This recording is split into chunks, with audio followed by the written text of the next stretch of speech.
Welcome back to my channel. കുറേ നാളുകൾക്ക് ശേഷം ഞാനൊരു ചിക്കൻ കറി റെസിപ്പി ആയിട്ടാണ് വന്നിട്ടുള്ളത്.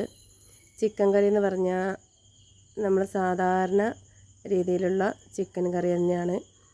അപ്പോൾ എൻ്റെ രീതിയിൽ ഞാൻ ചിക്കൻ കറി എങ്ങനെയാണ് തയ്യാറാക്കാൻ പോകുന്നതെന്ന് നിങ്ങൾക്ക് കാണിച്ചു തരാം.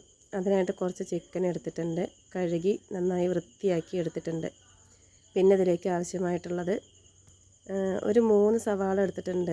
3 സവാള വേണമെന്നില്ല, 2 സവാള ആയാലും മതി. പിന്നെ കൂടുതലും ചെറിയ ഉള്ളിയാണ് ഞാൻ എടുത്തിട്ടുള്ളത്.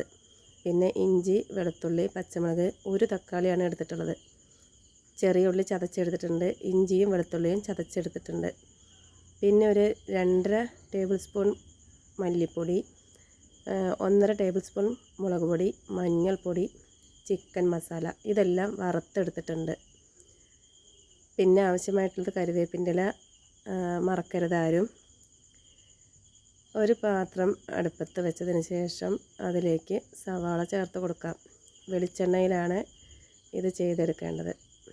അപ്പോൾ അത് നന്നായിട്ടൊന്ന് വാടി വരുമ്പോൾ ചെറിയ ഉള്ളി ചേർത്ത് കൊടുക്കുക. എല്ലാം വെളിച്ചെണ്ണയിലാണ് ചെയ്തെടുക്കേണ്ടത്. ഞാൻ വെളിച്ചെണ്ണയാണ് ചേർത്ത് കൊടുത്തിട്ടുള്ളത്.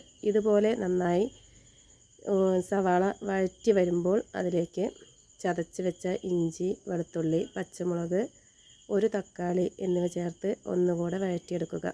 ഇപ്പോൾ എല്ലാം നന്നായി വഴറ്റി വന്നിട്ടുണ്ട്. ഇതിലേക്ക് നേരത്തെ നമ്മൾ കാണിച്ച പൊടികൾ ചേർത്ത് കൊടുക്കുക. എന്നിട്ട് ഒന്നുകൂടെ മൂപ്പിച്ചെടുക്കാം. നന്നായി മൂപ്പിച്ചെടുക്കണം. നേരത്തെ വറുത്ത മസാലയാണ്, എന്നാൽ കൂടി ഒന്നുകൂടെ മൂപ്പിച്ചെടുക്കാം. ഇനി ഇതിലേക്ക് വെള്ളം ചേർത്ത് കൊടുക്കുക. ഒന്ന് നന്നായി ഇളക്കി കൊടുക്കുക. ശേഷം ഇതിലേക്ക് പാകത്തിന് ഉപ്പ് ചേർത്ത് കൊടുത്ത് അതിലേക്ക് ചിക്കൻ കൂടെ ചേർത്ത് കൊടുക്കുക. അതിലേക്ക് കുറച്ച് കറിവേപ്പിൻ്റെ ഇല, പിന്നെ കുരുമുളക് പൊടി എന്നിവ ചേർത്ത് ഒന്ന് മിക്സ് ചെയ്യുക. ഈ സമയത്ത് ഉപ്പ് പാകമാണോ എന്നുള്ളത് നിങ്ങൾ ശ്രദ്ധിക്കണം. എന്നിട്ട് അടച്ച് വെച്ച് വേവിച്ചെടുക്കുക. ഇപ്പോൾ ചിക്കൻ വെന്ത് കഴിഞ്ഞിട്ടുണ്ട്. ഇനി ഇതിലേക്ക് കറിവേപ്പിൻ്റെ ഇല ചേർത്ത് കൊടുക്കുക. ഒന്നുകൂടെ മിക്സ് ചെയ്യുക.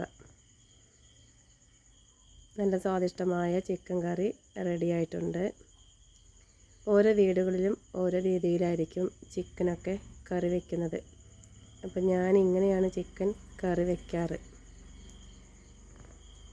വീഡിയോ നിങ്ങൾക്ക് ഇഷ്ടമായെങ്കിൽ ലൈക്ക് ചെയ്യാനും ചാനൽ സബ്സ്ക്രൈബ് ചെയ്യാനും മറക്കരുത്.